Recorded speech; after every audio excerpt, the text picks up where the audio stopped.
Brilliant. Thank you so much for being here with us today, Secretary General. Thank you so much for having me. It's great to be back. I was here a year ago, and it's good to be back again. Brilliant. My first question is about what it's like to be NATO Secretary General. You've actually been Secretary General for nearly a decade. You have to work with a lot of different countries and leaders. And I'm wondering, has that tenure given you any particular insight into how to keep NATO united and successful? What is your secret? I don't know whether I have any secrets, but I think it's very much about keeping people together and different people together, because as you all know, we are 31 nations which are members of NATO, and soon we will be 32 with also Sweden, from both sides of the Atlantic, with different history, different culture, different political parties in power. And of course, that makes us all quite different. But at the same time, we have been able to be together as a big family, and I feel that my main purpose is to keep this big family happy and together. And we are able to be together despite our differences, because we all understand that in a more dangerous world, we are safer when we are together, North America and Europe. So my perhaps not secret, but my main message is that stay together. Unity is our biggest strength. And I used to be Prime Minister in Norway for 10 years, and most of that time I was Prime Minister in a coalition government with different parties. And to keep a government together, it's very much the same as to keep NATO together. Could you tell us about some of the most formative experiences in your career? You mentioned a couple highlights just now, but how did you become Secretary General of NATO? What did that path look like? Well, I was surprised when I was asked to become Secretary General of NATO, because I have never planned for being that. Actually, I made one decision, one clear, conscious decision about my career, and that was to not become a politician, but to start to work as a researcher in the Central Bureau of Statistics in Norway in 1989. Because then I have finished my master degrees in economics in Norway, and I started on a PhD on something called econometrics, which is statistics and mathematics, and I was so fascinated by that. So my plan was to become a kind of professor, an academic, working on this very, very theoretical stuff. And then I was asked suddenly to become the Deputy Minister for Environment. And I promised myself and my wife only to do that for a year or two, and then to go back to the real important things, which is this research. But then that happened in 1990, and since then I've been in politics. And now I'm 64 years old, so suddenly I'm here. But then I was active in domestic Norwegian politics, and my main focus was on budgets and health and education and pensions and these big domestic issues. And then I also become Secretary of NATO. Yeah. But I think that my formative years has been very much about actually growing up in a very political family, because I have to admit that both my mother and my father, they were very, as I say, active. I grew up in a flat, or where at the kitchen table my parents had many guests from all over the world. This was in the time of the apartheid, so we had freedom fighters from South Africa, and we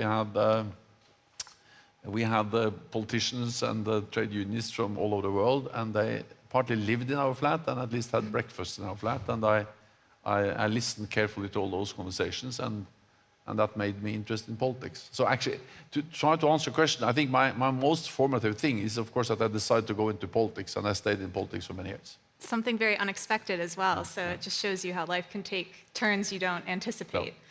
No. My next question actually kind of has a little bit to do with your family background and the influences of your family. I think a lot of young people feel kind of a sense of discomfort about war. For some, it's thankfully a completely unfamiliar experience, and for some, it presents a lot of disconcerting moral and ethical dilemmas. And I'm wondering, drawing on your own experiences as a young person growing up in your family, committed to social justice, I believe you even protested against the Vietnam War, what would you say to young people today who are grappling with those difficult feelings about armed conflict? How can we reconcile our ethical and moral discomfort with the unfortunate reality of war? But first of all, I don't think it's only young people that feel discomfort with wars. Actually, I think just a woman that spoke here just a moment ago, I think she feels even more discomfort than any of us are able to feel, because she has really experienced war. And there are a lot of elderly people in Europe still who have actually lived through the Second World War. So I think this is nothing to do with young or old. I think a very normal human reaction is that you don't like wars, because wars is about use of force. It's about casualties, people being killed. So therefore, you have to remember that the main purpose of NATO is to prevent war. NATO was established after the Second World War to prevent anything like that to happen again. But as the old Romans used to say, if you want peace, you need to prepare for war. Meaning that NATO's main purpose is to deter any potential adversary. And as long as we do that, no NATO ally will be attacked, and we preserve peace, as we have done for NATO allies for for close to 75 years. So the fact that we see the need for strong NATO, for strong collective defense, for military forces, does not mean that we like wars. It means actually the opposite, that we dislike wars so much that we feel that we need to invest to prevent wars from happen and at least prevent any military attack on our countries. Then, so you came back to my family. Also, I'm born in 1959, so meaning I'm born after the Second World War.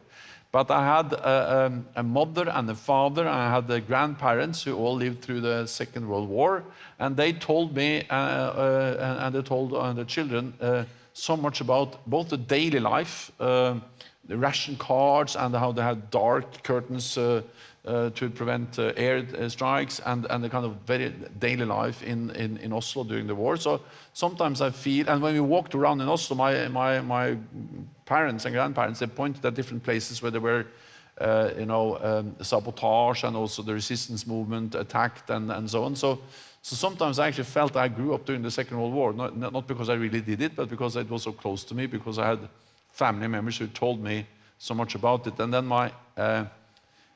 the father of my mother, he actually helped Jews to leave, or to flee Norway over to Sweden, and I met one of those Jewish families, and of course that's quite moving to meet. I met he was 3 years old, a Jewish boy that was helped by my grandfather to go to Sweden, and the father of my father.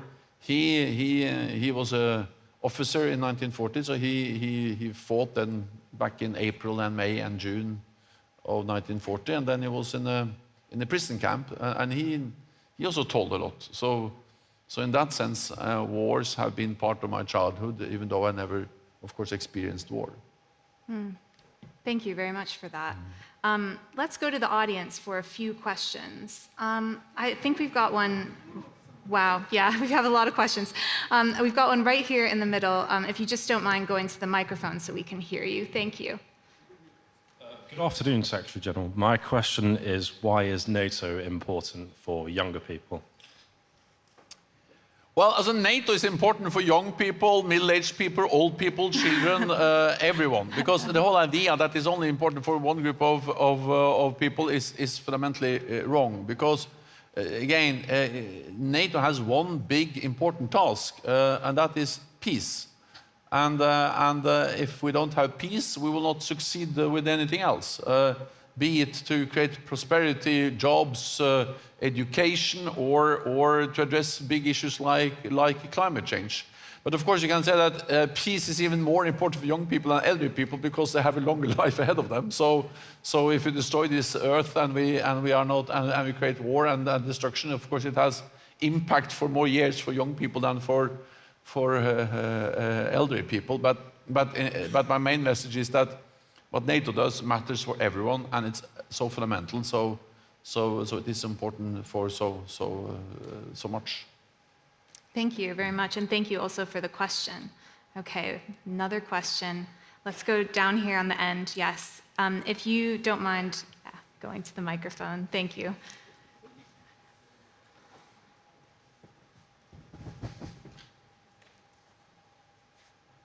Hello, everyone. My name is Dmytro Filonenko. I am president of Yas Atlantic Treaty Association Ukraine, based in Kyiv. First of all, I want to express my gratitude to what NATO did and continue doing in terms of supporting Ukraine to fight against Russian unprovoked and unjustified aggression. My question is, what would be the NATO's response to a potential scenario when China launched its invasion on Taiwan and Russia is supported by Chinese military equipment? Thank you. Well, so first of all, I think the message is that China should not use force to change status quo for Taiwan. The NATO allies, there are no changes in NATO allies on our policy on one China, and there is no justification for the threats and the coercive or assertive behavior that we have seen China being responsible for around Taiwan for actually several months and actually the last years. So that's the main message. The other message is that any changes, any disputes should be solved by diplomatic, not by military means. Then I think what we see is that China is not only threatening Taiwan, but China is also responsible for coercive actions against neighbors. They try to control the South China Sea. They have taken control over big parts of the South China, at least try to take control of big parts of the South China Sea. And we also see how China and Russia are coming closer and closer. And they recently had a big naval exercise together. We see more Chinese and Russian, both air and naval patrols. So of course this is something that matters for our security, and that's also the reason why NATO, in the new strategic concept, we agree that the Madrid summit actually addressed that the military, the economic, the political strength, increasing power of China poses a challenge to our security, to our values. Thank you, and thank you also for that question. Let's take another question from this audience, right here in the second row in the white top. Yeah, that's okay. Thank you. Secretary General, as we witness the increasingly severe consequences of climate change, they don't only pose a significant threat to our environments and ecosystems, but also have far-reaching implications for our security and technological development. And considering the scarcity of water and critical minerals, which are essential components for the development of cutting-edge technologies, my question is, how does NATO intend to address these issues with member states, international organizations, in order to secure these resources, minimize potential conflicts, and promote sustainability through new technologies? One of the areas where we have really seen a change in NATO the last few years is actually on climate change. Again, the strategic concept we adopted in Madrid addresses climate change as a challenge to and a threat to our security. In the previous strategic concept, we hardly mentioned climate change at all. But this language in the strategic concept reflects a reality, and that is that climate change is a crisis multiplier. It fuels conflicts and it increases competition over scarce resources like water, land, and also, of course, leads to much more migration. So climate change matters for our security in many different ways, and therefore it matters for NATO, because NATO is about security. Second, we also understand or see that there's a very close link between energy and climate change, and we see how energy has been used as a tool, as a weapon. We saw that during or we have seen it now recently with the war in Ukraine, where Russia tried to use gas as a weapon to convince or to prevent NATO allies from providing support to Ukraine. And then, of course, we see this energy transition where we move from fossil fuel to renewables to cleaner and climate-friendly energy sources. And that's something which has to happen, extremely important, and very supported by NATO and NATO allies. But the challenge is that this transition, there is a risk that we create new dependencies, because the solar panels are very much dependent on rare earth minerals coming mainly from China. Windmills and also batteries are dependent on supply chains which are extremely dependent on commodities and products coming from China. So we just have to make sure that we don't make the same mistake as we made with being too dependent on Russian gas, that we are over-dependent on China. Of course, we should trade with China, but we should not be dependent to a degree that makes us vulnerable. So this energy transition, we need to make sure that we actually are able to do that in a way. We also use our own natural resources where we are developing new technologies, so we are not creating new dependencies. And the last thing is, of course, that the way we conduct military operations are directly impacted by climate change. Just the fact that the sea level is rising has a direct impact on many naval bases.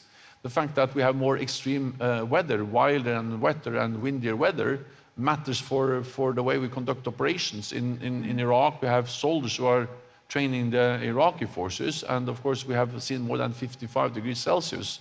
So uniforms, equipment has to change to be able to cope with much more extreme weather. And then NATO also have to take a part in the efforts to reduce emissions. And if you look at armored vehicles and battle tanks and fighter jets and big aircraft carrier, you know, they're not normally very environmentally friendly. That's not the way. That's not what characterizes them the most. But at the same time, we have to understand that now there's an energy revolution taking place in the civilian sector, and not in a very distant future, the most powerful, the most effective engines will be non-fossil.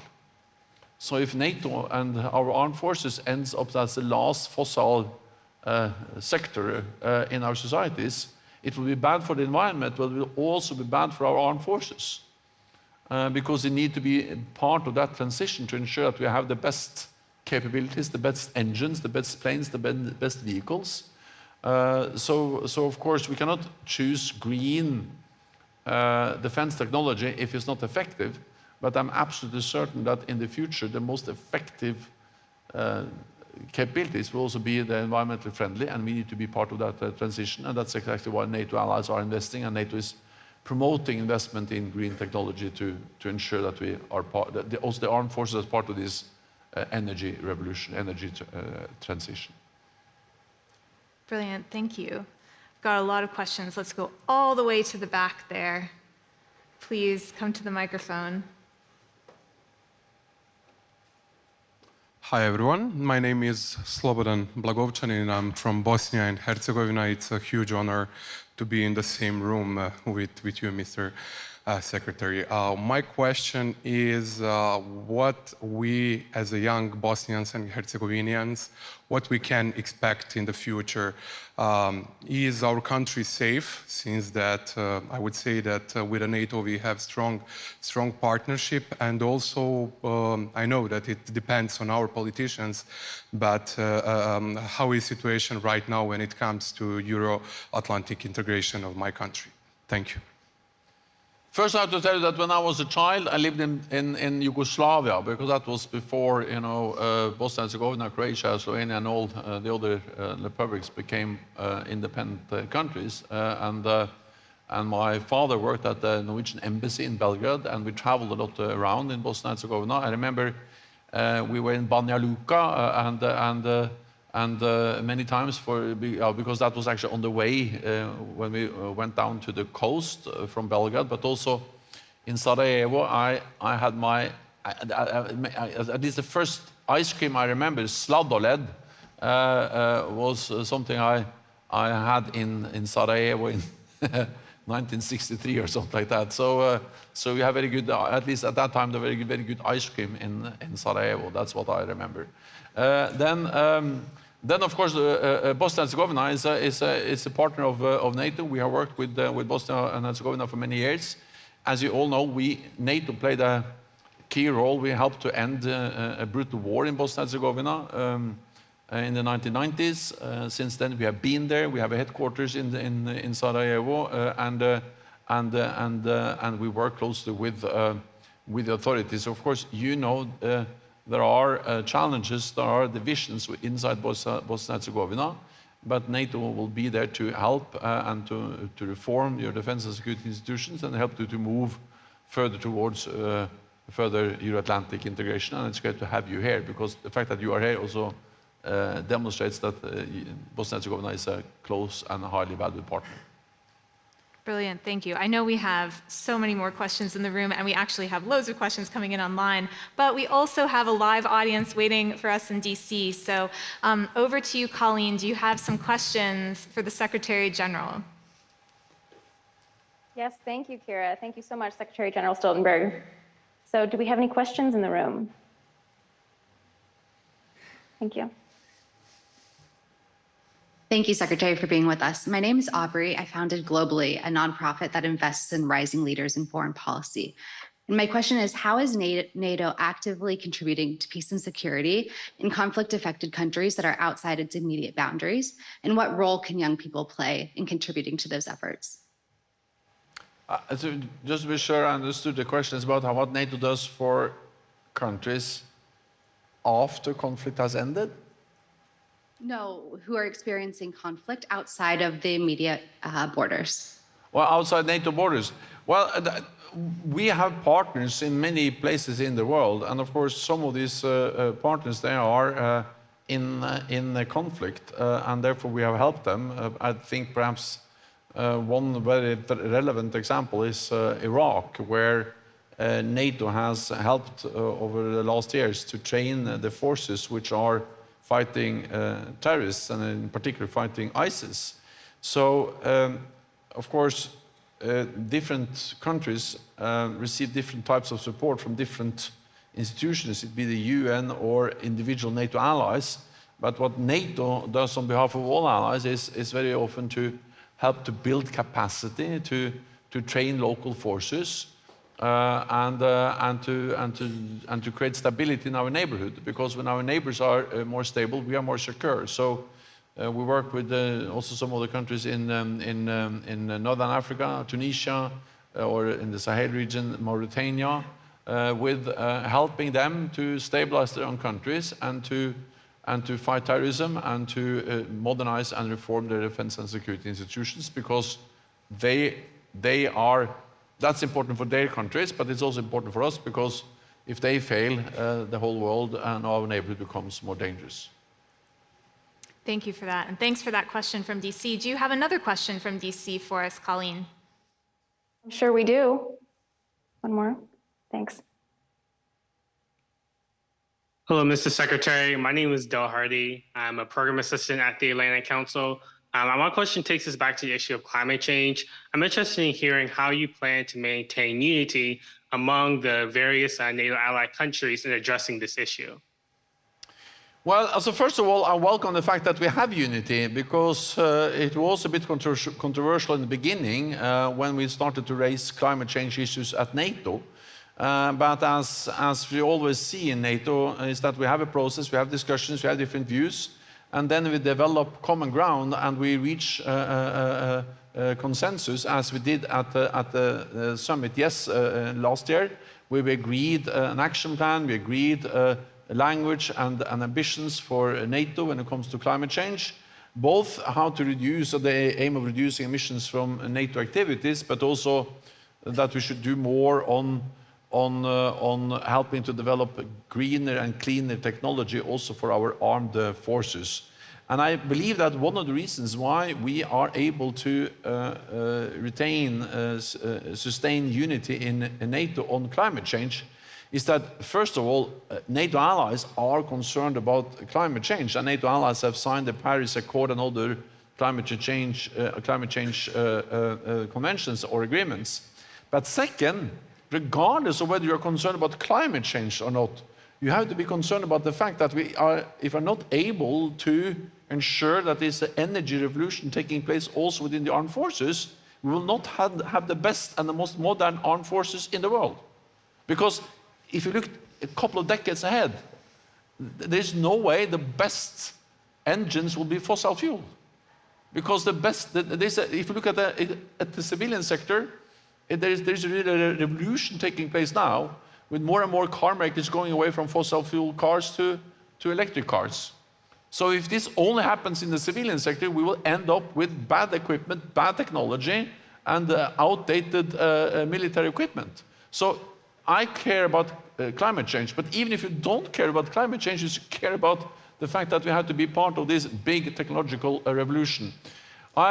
Many years ago, I read a book called The Price by Dan Jurgen, and that's about the energy revolution and oil replacing coal in the last, or at least to some extent replacing coal in the last century. And there is a chapter, there are some pages in that book about Winston Churchill. He was the secretary for the Navy before the First World War. And he made a very controversial and audacious or courageous decision to decide that the British Navy should go from coal-fired engines to oil-fired or diesel-fired engines. And that was just ahead of the First World War. They didn't know, of course, that the First World War was going to happen. But of course, to move from coal, we have a lot of infrastructure, you have engines, you have coal all around in all the different ports. To go to diesel was controversial, and you were quite vulnerable in that transition period. But it did so, and when the First World War broke out, it was a big advantage for the British Navy that had already made that transition. It was a new technology, and it made the British Navy faster and more sustainable, more stronger than all those navies that still had coal as the energy source for the ships. And the same way, we have to make the same energy transition for our fossil fuel-based engines. The challenge is exactly when, and in that transition period, there are, of course, vulnerabilities. But your question was on unity, and my message is that, well, those who don't care about climate change, they care about the armed forces, and therefore we need to conduct that energy transition. Brilliant. I think exploring that link between technology and climate change, also the role of NATO in the ecosystem of technology more broadly, is very, very interesting. It's something that's come up throughout the day. I wonder if we might have time for one more question from Washington, D.C. Colleen, do you have one more question for us? We have quite a few questions, Kira. We do too. Here, let's go. Right there. Thank you, sir. Am I live? Good morning, Secretary. My name is Daniel Simon. I am a rising lawyer and entrepreneur of Cuban heritage. And my question for you, as we focus on the tensions between Russia and China, there are alliances, economic alliances forming as the war has developed. We have the example of the BRICS, for example. And as recently as a few months ago, we have the Russian foreign minister of Russian affairs hinting at potential deployment of military units in Venezuela and Cuba. How does NATO perceive this geopolitical implication of Russia and China's relationship with Latin American countries and works towards stabilizing peace on this side of the world and particularly Latin America? Thank you.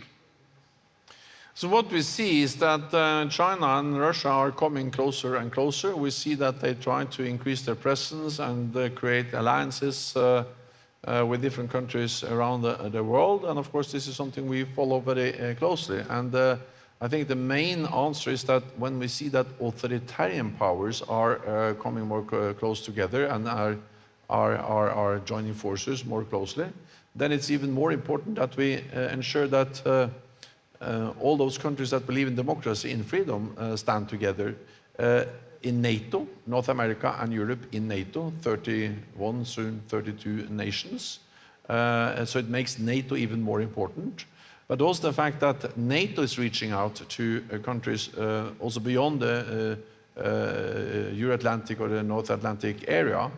For instance, at the NATO Summit in Vilnius, I have invited the heads of state and government from Japan, South Korea, New Zealand, Australia, which are our close partners in the Pacific, because we believe that it is in a more dangerous world where security is not regional anymore, but truly global. When China and Russia are coming closer, then it's even more important that we work closely with our partners all around the world, and that's the reason why we are reaching out to them to balance the fact that Russia and China are coming closer and working more closely with other countries in different parts of the world.